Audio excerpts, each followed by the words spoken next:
میرا اپنا مرا، کوئی اپنا مرا۔ میرے آنگن میں ماتم کی صف بچھ گئی، عورتیں بین کرتی رہی، بچے روتے رہے، میں نہیں رو سکا۔ میری پہلی محبت جو سچی بھی تھی اور سچی بھی تھی، جب کسی نے اسے مسترد کر دیا، میرے سینے میں یکدم گھٹن بھر گئی، سانس رکنے لگی، میں نہیں رو سکا۔ مجھ پہ تہمت لگائی کسی شخص نے، میرے کردار کی لاش پر پاؤں رکھ کر وہ اونچا ہوا، میرے پیروں کے نیچے زمین نہ رہی، میں نہیں رو سکا۔ جیسے چرواہا جھولی میں پتے دکھا کر جو ہوتے نہیں ہیں بلاتا ہے اپنی طرف بکریاں، مجھ کو ایسے کسی نے کہا آ محبت کرے۔ اس کے نزدیک جا کر کھلا اس کی جھولی میں چاہت کے پتے نہیں، میری چیخیں گلے میں رکی رہ گئی، میں نہیں رو سکا۔ میں نے دفتر میں ایک نوکری ڈھونڈ لی، تھوڑا تھوڑا وہاں روز مرتا رہا، کام کرتا رہا۔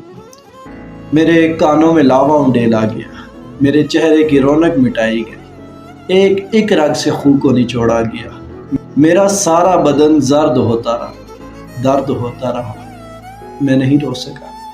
میرے کاندھوں بے عورت کو رکھا گیا، پشت پر باپ کا کنبا لادا گیا، سر پہ کوے بھی بھوکے بٹھائے گئے، میرے ہاتھوں میں تلوار دے دی گئی، مجھ کو اپنے خدا سے ڈرایا گیا۔ جب کمر جھک گئی میں گھسٹ کر چلا، کوہنیاں چھل گئی، گھٹنے زخمی ہوئے، خون رستا رہا، میں نہیں رو سکا۔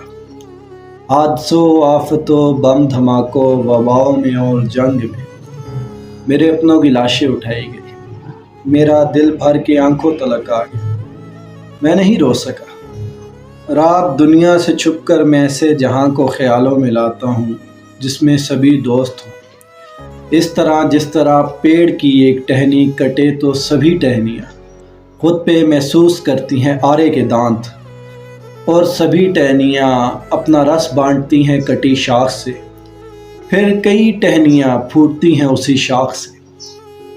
ایک ایسے جہاں کو خیالوں میں لاتا ہوں جس میں سبھی عورتیں شادمانی میں کھل کر ہنسے، درد میں مرد بھی رو سکیں، میں بہت رو کے چلا کے دنیا کو یہ بتلا سکوں میرے اعصاب میں کس قدر درد ہے۔ میں تصور میں لاتا ہوں ایسی جگہ جس میں مجھ کو روتا ہوا دیکھ کر کوئی یہ نہ کہے مرد بن مرد بن۔ صبح ہوتے ہی میں اپنی ساری اذیت کو کاندھوں پہ لادے ہوئے کام پر جاتا ہوں، اس خیالوں کی دنیا سے باہر نکل آتا ہوں، کیونکہ ایسا جہاں میری مردانگی کو گوارا نہیں۔